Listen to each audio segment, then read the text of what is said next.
എതിർപ്പിൻ്റെ തിരമാല അടിച്ചെങ്ങുമുയരുമ്പോൾ വിരോധത്തിൻ പടപ്പാട്ട് തകർത്തിടുമ്പോൾ ഒട്ടും പതരാത്ത പദങ്ങളിൽ ഉറപ്പിക്കണേ.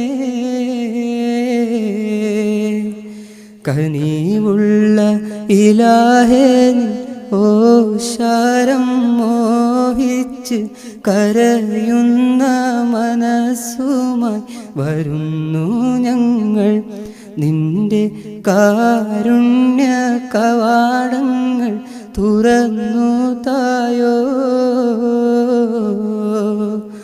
കനിവുള്ള ഇലാഹേ ഓശാരം മോഹിച്ച് കരയുന്ന മനസ്സുമായി